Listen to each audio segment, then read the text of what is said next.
Hola, hola, ¿qué tal? Son las 10:02. Andrés Ramírez les saluda. Gracias por premiarnos con su sintonía en esta edición nocturna de Noticias Repretel. Vamos a ver un repaso rápido de parte del menú que tenemos preparado para ustedes. Empezamos con uno de los temas. Más de 9,000 descargas eléctricas en tan solo 6 horas. Ha sido la tónica durante esta semana. Vamos a profundizar sobre el tema.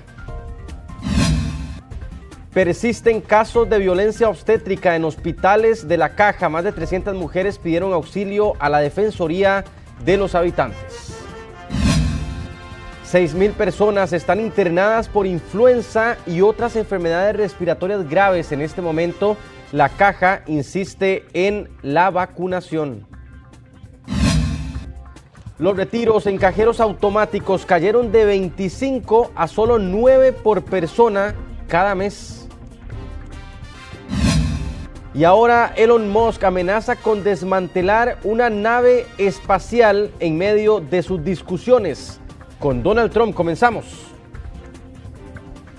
Justamente vamos a comenzar con estas imágenes que tenemos preparadas en este momento. Un choque entre el tren y un vehículo se dio esta noche en San Pedro de Montes de Oca. Dejó una persona trasladada en condición estable, bastante golpeado eso sí, tras ser arrastrado por cerca de 20 metros al colisionar contra el tren. Cuerpos de rescate atendieron la emergencia y ayudaron a evacuar a las más de 100 personas que viajaban en el tren. En tanto, se procedía a mover el vehículo del lugar. Vecinos reportan que es frecuente que se den estas situaciones, donde muchas veces, pese a que el tren viene pitando, los vehículos se atraviesan en las vías. Escuchamos. Nosotros escuchamos que el tren venía con el pito pegado, ¿verdad? Venía con toda la pitareta pegada, pero no nos dimos cuenta cuando pongo la noticia. Y lo primero que veo en Canal 6, lo primero que veo que había chocado aquí el tren, pero fue cosas distantes. Es algo tremendo porque la misma gente, los choferes se le meten a los trenes. No es casualidad que esto haya pasado. Y me di cuenta que era un conocido de nosotros, entonces que era el accidentado. Lo que tiene, al parecer, nada más clínicamente es un corte frontal izquierdo. Pero ahí de hecho yo le hice un poco la palpación y de momento no le vi que tuviera ninguna fractura, más que todo como ese corte. Y es extraño porque el tren siempre toca su pito y también se bajan las agujitas, entonces es extraño que siempre sucedan estas cosas. Bueno, y más detalles sobre este mismo accidente. De hecho, tuvieron que ser desplazadas unidades del Cuerpo de Bomberos al mencionarse que venía dentro de los vagones también pasajeros. Cruz Roja llega para también determinar el estado de las personas que afortunadamente lograron salir. Escuchamos detalle en voz del Cuerpo de Bomberos. Tenemos un paciente verde que fue trasladado al Hospital del Trauma. Es el único paciente que tenemos aquí a la valoración. ¿Qué pasó con los pasajeros que venían en el tren? Alrededor de 100 pasajeros fueron reubicados. Ellos salieron por sus propios medios y se fueron a sus casas.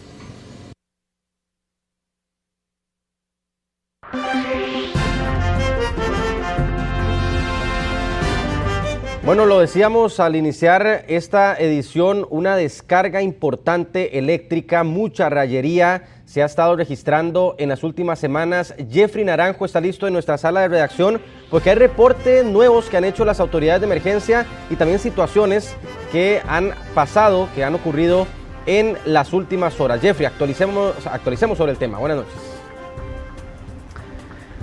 Así es, llega la época lluviosa y con ello las tormentas eléctricas también. Si bien las probabilidades de que una persona sea alcanzada por un rayo son bastante bajas, cabe destacar que hay sectores, hay zonas de nuestro país que son más propensas a este tipo de incidentes. En los últimos años, las cifras anuales rondan entre las 3 hasta las 5 personas que han sido alcanzadas por algún rayo en territorio nacional, y esto especialmente solamente sucede en las zonas rurales. ¿Cuáles son las principales recomendaciones? ¿Qué hacer si inicia una tormenta eléctrica? Y también, ¿qué debe hacer la gente que se encuentra alrededor de una persona que es alcanzada por un rayo? Todo eso se lo detallamos en la siguiente información.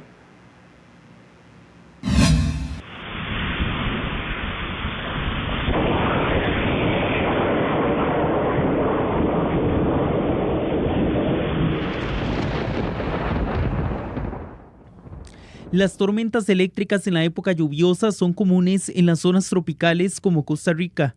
Estadísticamente, las probabilidades de ser alcanzado por un rayo son de 1 en medio millón. Solo en el 2023, por ejemplo, 5 personas resultaron impactadas por estas descargas eléctricas en el país. Si bien las posibilidades son bajas, conviene saber cómo actuar si usted es testigo de una persona que fue alcanzada por un rayo. Lo que conviene en estos casos es alejarlo un poco del lugar, porque si fue alcanzado por un rayo, no es que estamos diciendo que vuelva a caer en el mismo sitio, pero donde puede caer uno, cerca puede caer otro, entonces hay que ponerlo en un lugar a resguardo y también las personas que están cerca para evitar mayores lesiones. Hay que inmediatamente llamar al 911 y ir evaluando las lesiones que el paciente presenta. Espacios abiertos, fincas y potreros son algunos de los puntos más propensos y por ende donde hay que tener más cuidado ante tormentas. Muchas personas sobreviven tras ser impactados por un rayo, aunque según la potencia, otros mueren tras la descarga. No utilizar sombrillas porque son como un imán para la atracción de los rayos, porque es metálica la mayoría de las veces.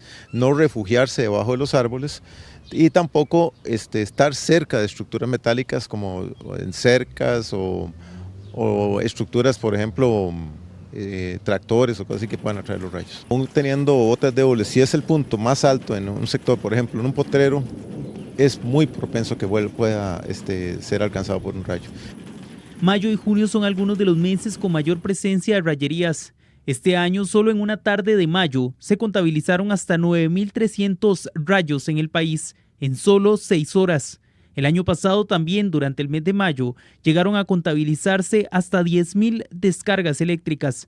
Según el Instituto Meteorológico Nacional, el rayo y el relámpago no son lo mismo.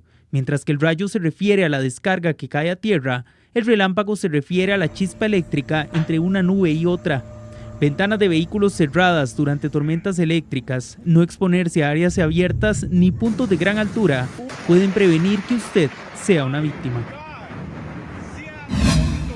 Bueno, y es que precisamente fuertes lluvias que en muchos casos han derivado en tormentas eléctricas es lo que se ha presentado durante esta semana en varios sectores de nuestro país. Es el caso de Aguasarcas de San Carlos la tarde de este viernes. En este momento ustedes lo ven en pantalla, el desbordamiento de ríos y quebradas fue constante en algunos de los sectores de Aguasarcas, afectando varias viviendas e incluso carreteras por donde tuvieron algunas dificultades los vehículos para transitar. Vemos también el caso de Venecia de San Carlos, donde el desbordamiento de alcantarillados pues generó también algunos incidentes en este sector de la zona norte de nuestro país, en carreteras que se vieron también inundadas y pues con las que los conductores tuvieron que lidiar la tarde de este viernes. Y precisamente hablando de tormentas eléctricas y rayerías, esta tarde se dio el impacto de un rayo en Pital de San Carlos, lo cual generó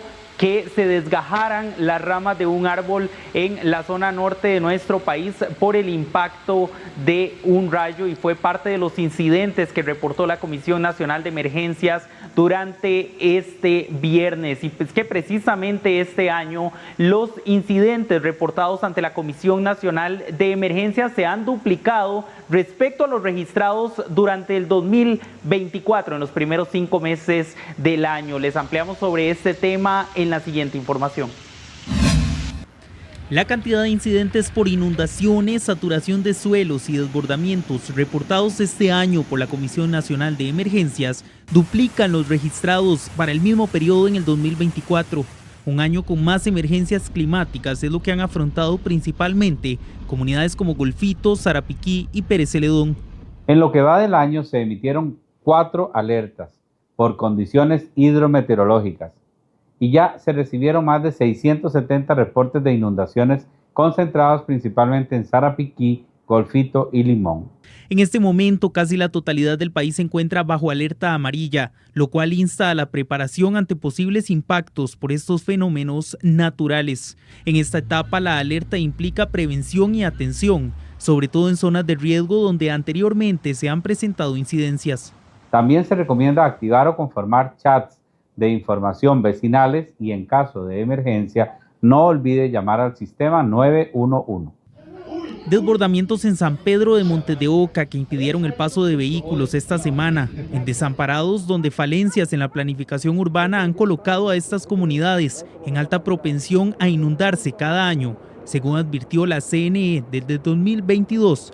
Y en la zona sur en Golfito, donde ya en noviembre del 2023 el Ministerio de Salud había señalado la propensión de estos sectores a inundarse, producto de la ocupación agrícola en planicies de inundación, así como el depósito de desechos en los ríos, han generado un año con más emergencias para estas comunidades.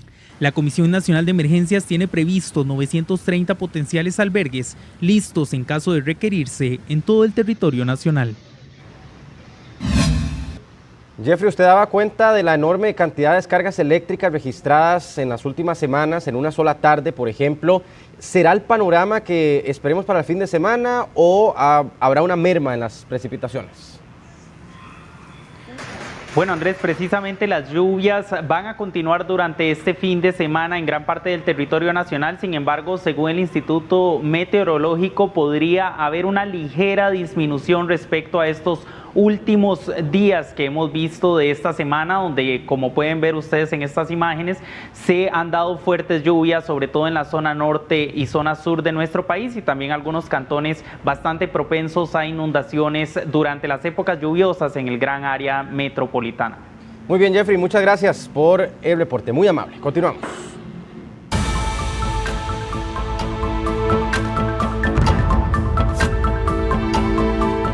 Bueno, y una de las noticias del día que quizá trae un poco de alivio para los vecinos de Punta Arenas tiene que ver con que en los tribunales se dictó un total de 208 años de cárcel contra los líderes de dos bandas narco de Punta Arenas, la de alias Pikachu y la del Gordo Ramos. Aquí lo repasamos.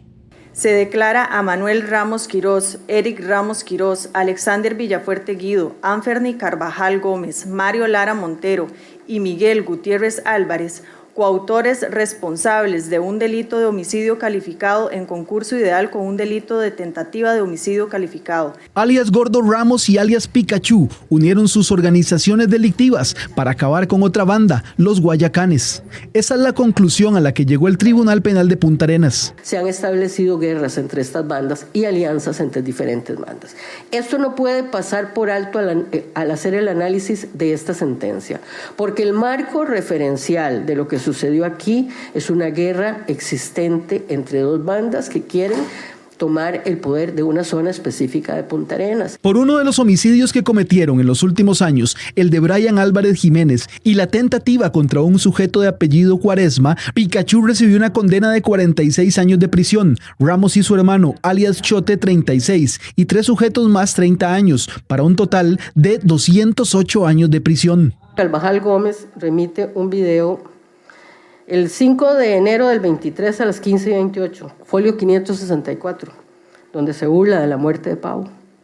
Pau se murió. Y todavía el día de la audiencia les causa gracia haber dado muerte a Pau. Gordo, dígale al Gordo que el Guayacán se fue en hostia. 3 de enero del 2023, 23 y 21, casi en tiempo real. Acaba de ocurrir el homicidio. Pero ahí no acaba todo. Las juezas penales ordenaron a la Fiscalía abrir una causa contra funcionarios públicos por corrupción, debido a que en los teléfonos celulares de los condenados hallaron fotos y mensajes que vinculan a funcionarios públicos con las organizaciones delictivas. Si bien es cierto, no se puede probar que efectivamente un funcionario de la caja le mandara esa foto a alguien y que Anferni la reenviara, lo cierto del caso es que se envió de la parte interna del hospital, parte donde supuestamente solo pueden andar funcionarios. ¿Y cuál era el objetivo? Facilitarle a la organización que llegara hasta donde estaba Cuaresma. Los mensajes de Bope Paco son interesantes porque le manda a Villafuerte detalles sobre lo que está pasando en Bellavista o sobre lo que está pasando con otras organizaciones criminales. Hay uno de la carpeta de M01 que también es muy interesante, que es sobre los brazaletes, cómo se entera Eric Ramos de que le van a quitar los brazaletes a los guayacanes. Con los dos líderes en prisión por varios años, las autoridades esperan mantener en control la ola de homicidios en el Pacífico Central. Y justamente a esta hora vamos a ampliar un poco más sobre este tema. Don Gerardo Castain, ex jefe del OIJ, catedrático, nos acompaña. Don Gerardo, aquí podemos destacar muy brevemente lo primero: Gordo Ramos, Pikachu, bandas peligrosas, complicadas en Punta Arenas y con una sentencia relativamente rápida, ¿no? Don Gerardo, buenas noches. Buenas noches, Andrés. Sí, es positivo esto que está sucediendo con ese tipo de sentencias condenatorias, en el sentido de que son ejemplarizantes. Los grupos delictivos se dan cuenta que, aunque pase el tiempo, la investigación criminal y la dirección funcional van a llegar a obtener evidencias suficientes para que el fiscal, por medio de la dirección funcional, haga una acusación sostenida y se logre este tipo de sentencia. Don Gerardo, ahora, que normalmente sucede en otras ocasiones y con otras sentencias, cuando desarticulan una banda, quedan otras que están olfateando territorios. Lo decía la jueza, por ejemplo, la banda Los Guayacanes y otras más que operan en Punta Arenas. ¿Cómo se ve el panorama de ahora en adelante en esa región? Sí, eso es importante.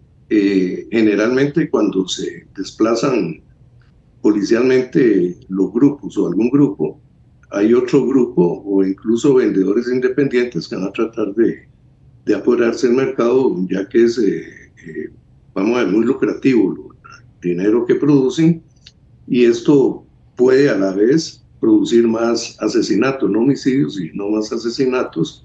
Y aquí es donde hay que ponerle atención al asunto, el gobierno, la Asamblea Legislativa, en generar fuentes de trabajo en Punta Arenas y en Limón, que son los lugares que se mantienen en esa situación de producir asesinatos y de distribución de drogas. Si esto no se logra, y no se logra un patrullaje sistemático de la fuerza pública, el asunto tiende a agravarse. Don Gerardo, finalmente, entonces, así como usted lo está expresando, ¿podría agravarse si no se toman acciones en lo que sigue? El paso siguiente para las autoridades judiciales, por ejemplo, será también desarticular a las otras pequeñas bandas o bandas al fin que quedan en esa zona del Roble, Barranca, Punta Arenas en general. Sí, lo único es que eso es parte o es el resultado de la investigación criminal, pero la prevención primaria del delito, para mí es lo más importante, que es mantener los distintos distritos y cantones a salvo de la delincuencia, y eso solo se logra con un patrullaje sistemático que necesita inversión de dinero, necesita un presupuesto para seguridad pública, y si no se lo dan, pues, no van a poder hacerlo. Don Gerardo, muchas gracias por conectarse, por acompañarnos a esta hora de la noche. Está bien, Andrés, gracias. Hasta luego, 10:20, continuamos.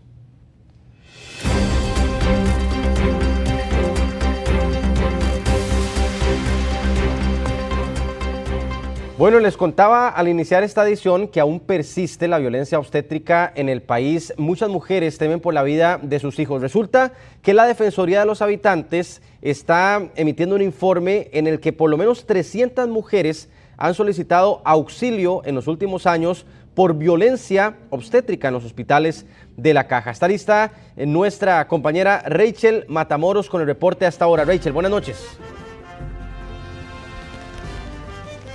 Así es, Andrés, en la última década más de 300 mujeres han denunciado el haber sido víctimas de violencia obstétrica en los distintos hospitales del país, desde maltratos, procedimientos sin consentimiento, incluso hasta la labor de parto en condiciones inhumanas, es parte de la realidad que han vivido muchas mujeres acá en Costa Rica. Toda su vida ha cargado con el gran dolor de haber perdido a su bebé que nació, estuvo despierto unas horas y luego falleció. ¿Puede una mujer olvidar el día que trajo al mundo a su hijo si fuera tratada con violencia, humillación o negligencia? En Costa Rica, el parto no siempre es sinónimo de alegría. Cada vez más mujeres alzan la voz denunciando lo que viven dentro de las salas de maternidad. Le dijeron que no era el tiempo, de que de que naciera el bebé, a pesar de que ella insistió y insistió de que ya era el momento, que ya el bebé iba a nacer, la devolvieron y el bebé estuvo más tiempo del esperado dentro de su vientre, aparte de que su bebé nació con problema en el corazón por la falta de oxígeno, por estar dentro del vientre todo ese tiempo, estuvo despierto unas horas y luego falleció. Veamos los datos. De acuerdo con la Defensoría de los Habitantes, en 2024 atendieron 22 casos por violencia obstétrica, en 2023 11 casos y en 2022 17 casos, para un total de 50 denuncias. Pero el número real podría ser mucho mayor. Desde el 2014, más de 300 mujeres han reportado situaciones que vulneran sus derechos durante el embarazo, el parto o el posparto. Que aún prevalecen prácticas contrarias a los derechos de las mujeres gestantes y sus familiares, tales como maltrato verbal, negación del acompañamiento durante el parto, procedimientos médicos sin consentimiento informado, desatención de condiciones emocionales y psicológicas de las pacientes, entre otros. En 2024, la Auditoría Interna de la Caja Costarricense de Seguro Social visitó 12 hospitales públicos. El informe reveló que muchas mujeres dijeron sentirse maltratadas, confundidas y solas durante su proceso de atención. No recibimos a veces el trato que a veces pensamos, ¿verdad?, recibir, o tal vez como madre merecemos también. Actualmente tenemos vigente el caso de la muchacha en Alajuela, que se le pasaron las semanas, digamos, no le quisieron inducir el parto y al final, ella termina perdiendo su bebé. Ante esta situación, la Unión Médica Nacional asegura que urgen cambios institucionales para erradicar por completo este tipo de violencia. Los cambios de infraestructura son realmente urgentes, porque en una infraestructura inadecuada, pues usted no puede ejercer una labor al 100%, analizar bien las necesidades de personal que tienen las áreas obstétricas en Costa Rica, recordar que tenemos una fuga de especialistas importante y que el área ginecobstetricia y el área de anestesia, que participa también en todo este proceso, son de las más afectadas. En 2021 se aprobó la Ley 10.081 que garantiza los derechos de las mujeres durante el embarazo, el parto y el posparto, pero según la Defensoría de los Habitantes, su aplicación sigue siendo débil.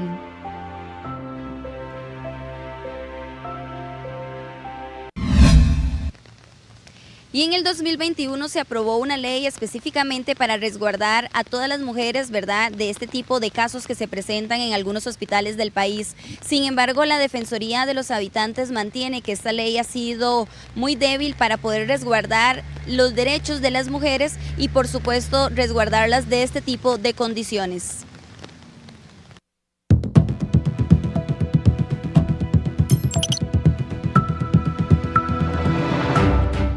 Con 25, cerramos semana y a esta hora hacemos balance de lo que ha significado el inicio de una campaña de vacunación por el virus respiratorio sincitial, inicialmente en embarazadas, y hablar un poquito también sobre enfermedades respiratorias graves que van en aumento en este momento en hospitales. Está con nosotros el doctor Elvis Delgado, él es coordinador del programa de vacunas de la Caja Costarricense de Seguro Social. Doctor, primero que todo agradecerle por conectarse a esta hora con nosotros y específicamente eso, ¿cuál es el balance de esta semana en el que ya se está vacunando embarazadas? Buenas noches.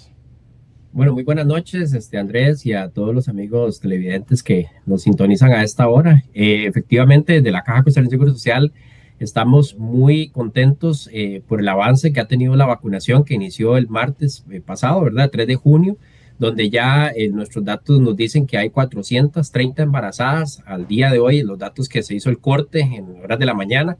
Y eso es un muy buen punto de inicio y de arranque, tomando en consideración que la vacuna de virus respiratorio sincicial marca un hito en la historia de vacunación de este país, tomando en cuenta de que, como bien ustedes han estado presentando, ¿verdad? Las lluvias han iniciado de manera muy fuerte y en este caso pues ya hay una mayor circulación de virus en este sentido.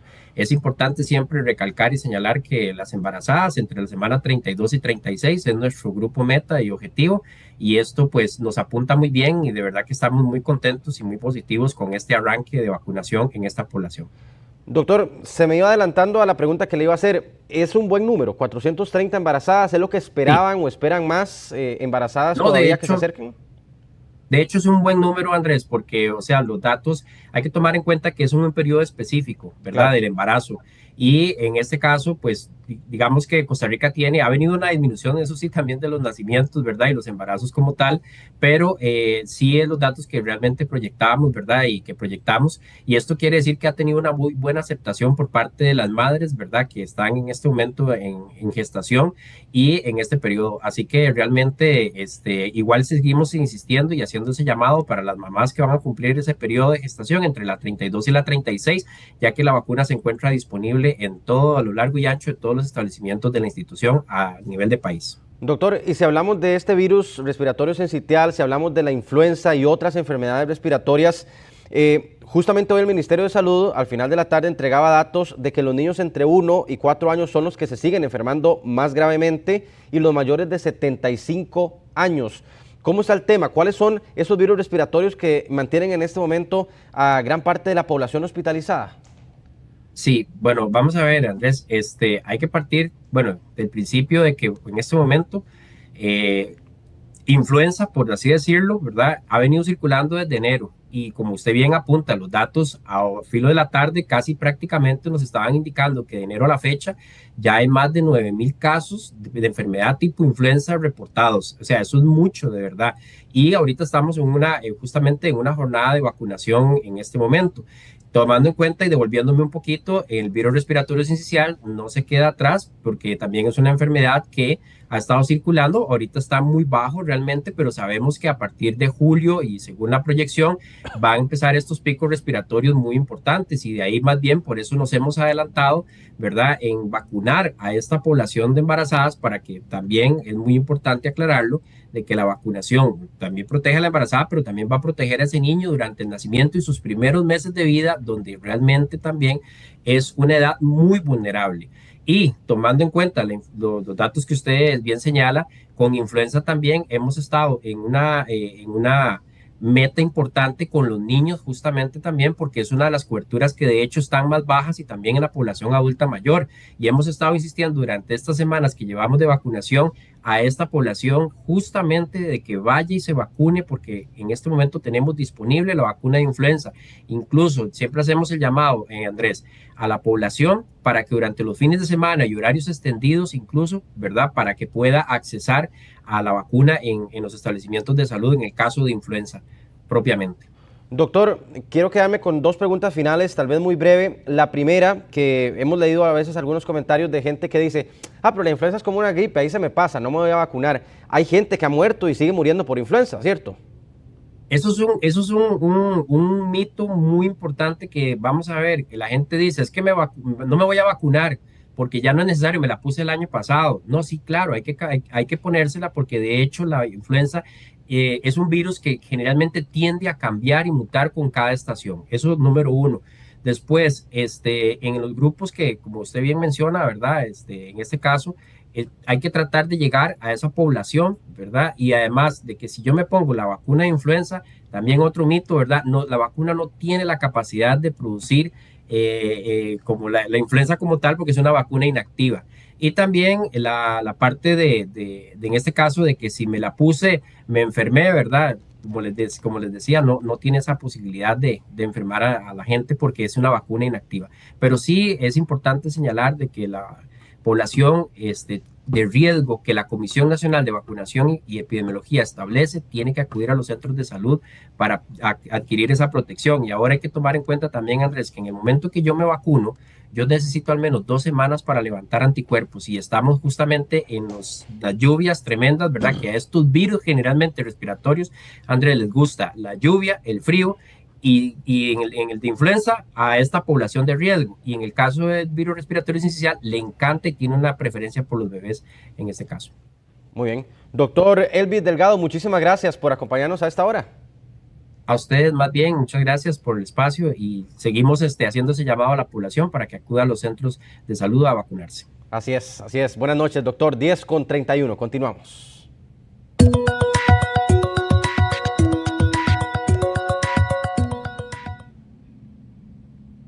Bueno, y si usted jugó, trató de ganarle a la suerte, vamos a ver en pantalla cuáles son los números ganadores de los chances de este viernes. Recuerden que se está jugando también un acumulado, que por cierto hoy no salió, así que se mantiene ese acumulado. El primer premio, el 65 con la serie 206.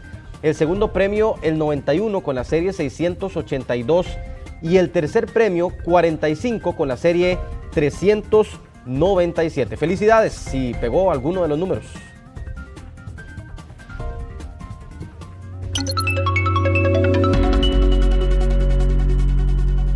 Bueno, y un tipo de cambio que ha venido en una relativa estabilidad. ¿Cómo cierra para esta semana? ¿Cómo cierra para hoy viernes? Según los precios de referencia del Banco Central. Ahí los vamos a tener en pantalla. El precio del colón con respecto al dólar. Ahí ya los tenemos. La venta en 511,84. La compra en 507,20.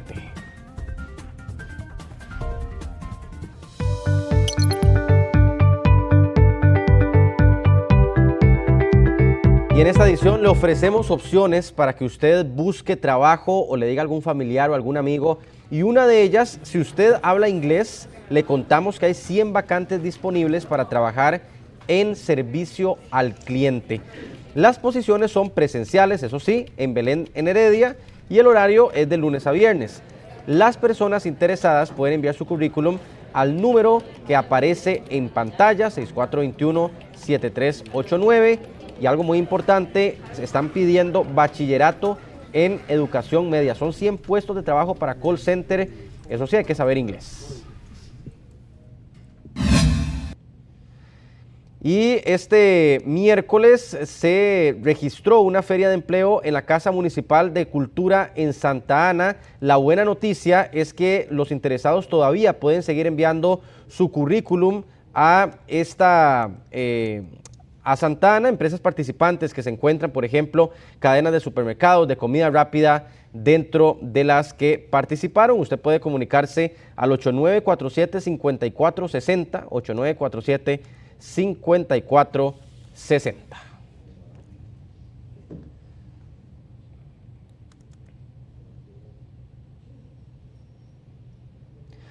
Bueno, probablemente a usted le haya pasado que cada vez va menos al cajero porque hace más transferencias de Simpe, por ejemplo. Bueno, déjeme decirle que hay datos que dicen que si antes un costarricense iba 25 veces al cajero, ahora el promedio ha llegado a 9 y algunas ocasiones hasta 0. Aquí se lo contamos. Desde la pandemia cayó significativamente el uso del efectivo en el país. ¿No utiliza usted ya el efectivo? No. Solo tarjetas y cuentas electrónicas. ¿Siente usted que va a desaparecer en algún momento? Pues está desapareciendo. En Francia ya no hay a veces agencias bancarias físicas, sino que todo es virtual. Por cada tarjeta bancaria, en el 2010 se hacían 25 retiros en el cajero automático. En el 2020 esa cifra cayó a 14 retiros y para el 2024 disminuyó a 9 retiros por plástico. Sin embargo, aún hay una parte de la población que sigue prefiriendo el efectivo o lo usan para el transporte público. Utilizo frecuentemente monedas de 100 y 50 para transportarme, digamos, por autobús y básicamente también para comprar algún alimento. Según el Banco Central, en el país se procesan 99,4 millones de operaciones en cajeros automáticos, en 2.612 terminales, según el informe Memoria Anual del Banco Central. Eso sí, esa institución está trabajando en que el consumidor use menos el efectivo, y esto tiene un reto y es atender a la población no bancarizada. De hecho, planean lanzar una tarjeta exclusiva para el transporte público y que así vaya bajando el uso del efectivo. Y ahora estamos tratando de resolver el tema de la población no bancarizada, aquellos que no tienen una tarjeta de débito, de crédito. Estamos emitiendo una tarjetita de prepago que se pueda vender en los Tucanes, en los BN Servicios, en los corresponsales financieros, estas tiendas de barrio. Costa Rica es de los países de la región que menos usan billetes y monedas. Bueno, y ahora que estamos hablando de plata, probablemente usted sentirá un alivio ya si va a ir a cargar gasolina, por ejemplo, porque desde hoy están ya los nuevos precios de los combustibles, la mayoría hacia abajo. Los combustibles amanecieron este viernes más baratos, luego de que ya se publicara su rebaja en el diario oficial La Gaceta. La disminución esta vez se dio en todos los combustibles, donde hay gasolinas que bajaron hasta 34 colones, como en el caso de la regular. La super costará 27 colones menos y el diésel está 15 colones más barato, quedando así la regular de 677 a 643 colones, la super de 692 a 665 colones y el diésel pasando de 545 a 530 colones. La verdad es que algo es algo, ¿verdad? Una rebajita, porque como todo aumenta y aumenta aquí, de ahí, digamos, sí ayuda en algo el diésel. Sí, porque en otros lados países es mucho más económico la gasolina que aquí. Y en Costa Rica todo es demasiado caro. Yo creo que la solución para cambiar los combustibles es tener una tasa que por lo menos dure 6 meses o hacer una subida una vez al año o 2 veces al año, pero eso es un ridículo, man. Y eso Costa Rica siempre ha pasado. Casi, mejor dicho, se acostumbra al sub y baja, que es de años. ¿Qué podemos hacer?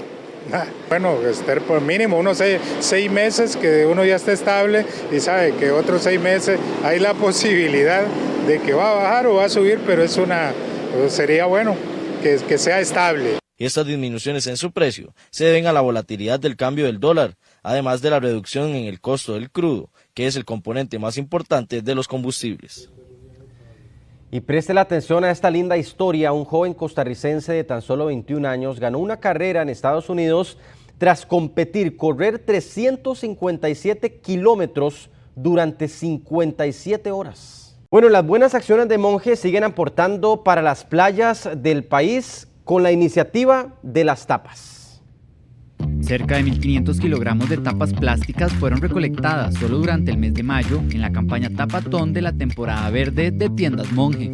Bueno, en Monje tenemos el programa Las Buenas Acciones Verdes de Monje y durante todo el año recogemos tapitas plásticas en todas las tiendas Monje a nivel nacional.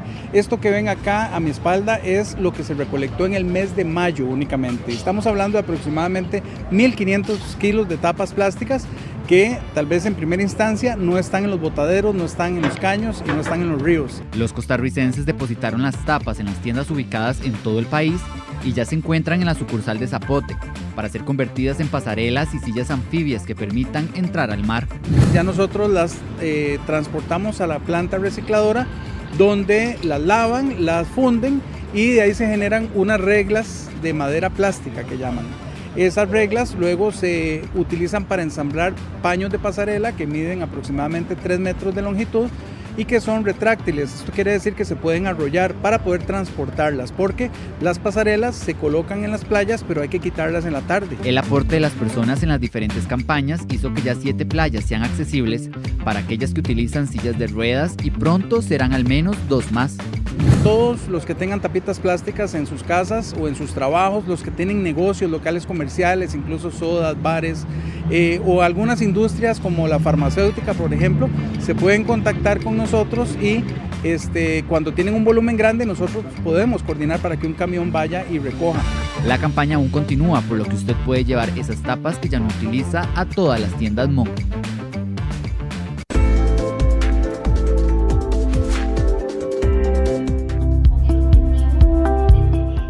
El crecimiento en las utilidades, su impacto positivo en las comunidades y ser líder en la industria fueron parte de los resultados que presentó el BAC en su reporte estratégico 2024, Acciones que Inspiran. Donde hemos logrado acompañar a más de 2.500 mujeres en su formación académica, formación técnica, formación en liderazgo, y son mujeres que hoy están empoderadas, jefes de hogar y que han logrado también acceder a diferentes tipos de crédito. Nuestro programa de Yo Me Uno, donde hemos acompañado ONGs que abordan hoy problemas importantes del país. La cartera corporativa del BAC y la operadora de pensiones crecieron en un 22% y cerca de 400,000 trabajadores reciben su salario por medio de esta entidad. La economía circular, que no podemos dejarla de lado, y es la administración de todos nuestros materiales, vallas, plásticos, los trabajamos con huella colectiva, son mujeres jefas de hogar que le dan una segunda vida a esos materiales.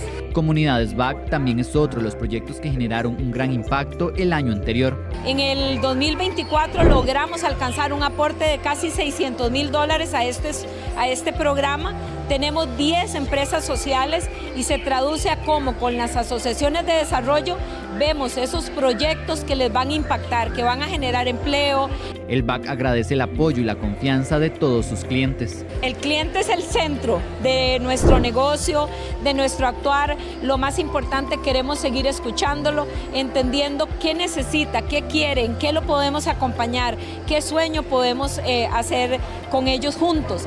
Durante el 2025, el BAC continuará en la digitalización de sus transacciones y sirviendo de apoyo y acompañamiento para las pymes.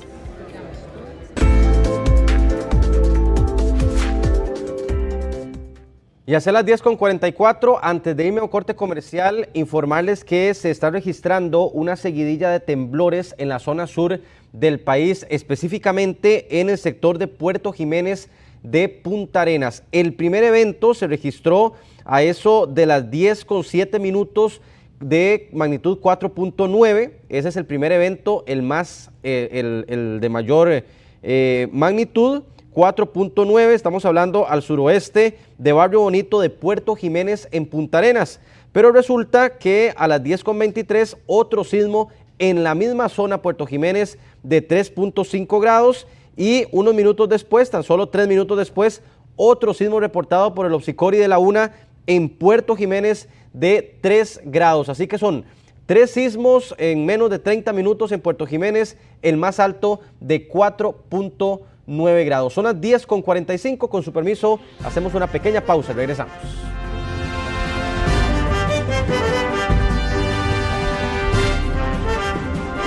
Y a esta hora le ponemos punto final a esta edición nocturna de Noticias Repretel. A las 11:01, Andrés Ramírez estuvo con ustedes durante esta hora informativa. Gracias por acompañarnos en este viaje esta semana durante esta edición. Nos vemos, que tenga un feliz descanso. Hasta luego.